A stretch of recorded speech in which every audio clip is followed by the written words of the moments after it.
Rage. We've all experienced it. Probably the most common cases being during competitive gaming or driving on the road, both being caused by the worst morons imaginable, but only one of those morons can actually kill you. But rage baiting isn't just about ruining people's day and wasting their time. Now, it's also about money. And my goal today is to try to encourage some internet etiquette on how to make your online experience less insufferable. Rage baiting is the intentional creation or sharing of offensive, frustrating, or highly provocative online content. It's a manipulative tactic used to drive high levels of engagement to boost visibility and popularity.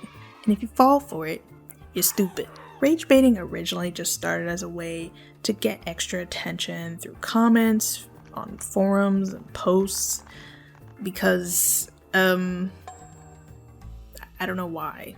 I guess because you have nothing else exciting going on.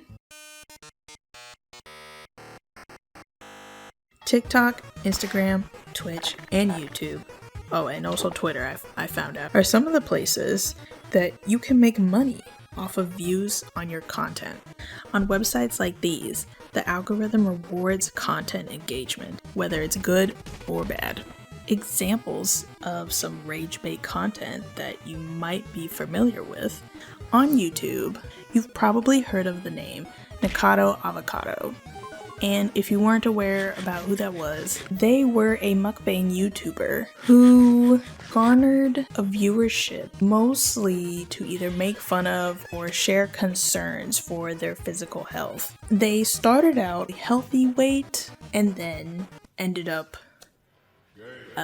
not. Lots of people tuned in for the content to either make fun of him or warn him about his inevitable death, or I don't know, wait for him to die. Some might say this isn't rage bait and that maybe it's more in the category of like a lol cow, which I'm not gonna get into right now. The point is that the content was made to be this provocative spectacle that you are so intrigued to engage with it.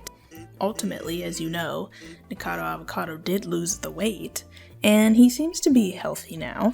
Was it a persona? Was it planned from the get-go? I don't know.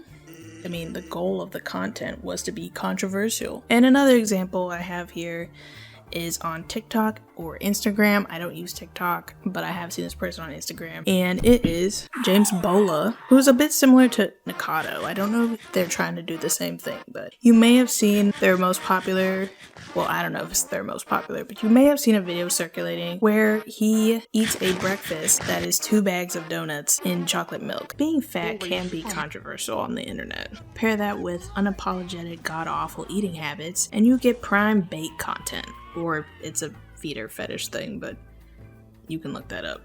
Anyways, it's not just fat people eating ridiculous amounts of food that get people finger in their phone or keyboard. Fear-mongering, nuisance creators, polarized echo chambers, and just offensive to be offensive content are all examples of rage bait you might come across. Sorry, that was tough to read. And even outside of deliberate content creation, you'll find people just sharing their opinions. And I can guarantee you will not like a lot of online opinions, which is why I'm gonna tell you about a little something special. The block button. I'm gonna be honest, if less people interact with each other on the internet, I promise you it's probably a good thing. Have you ever seen a post or comment under some content or in a community like a fandom and you thought to yourself, this has gotta be the biggest dumbass ever, or some stupid illiterate child? Now, did you argue with this person or post, or did you ignore it?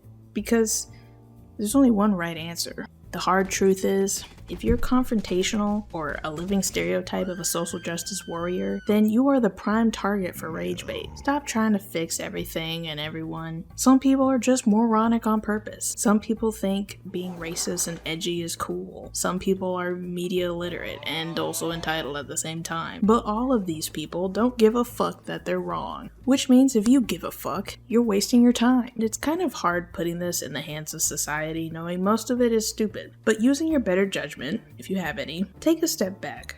Analyze the content or posts you're viewing and really think about if the level of your emotional response warrants an interaction. If you see something that pisses you off, is it something worth bringing awareness to with more comments and views? Or do you ignore it, maybe block it, and move on with your life? Because your life is not on the internet. You don't live on TikTok or Twitter or Instagram or the Twitch or YouTube or whatever the fuck people are using nowadays.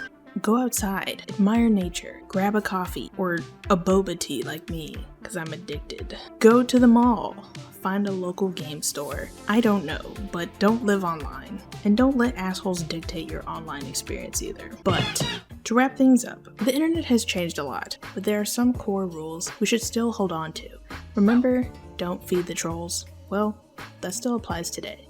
Stop engaging with shitty people you know are shitty, or responding to people doing absurd things for some quick cash or internet relevancy. Mute people if they're harassing you. Block people if they're sharing disturbing or unsettling content or shit you just don't want to see. And ignore things that are mildly annoying. Aside from that, just be nice to each other. And yeah, that's it. That's basically my rant. Peace!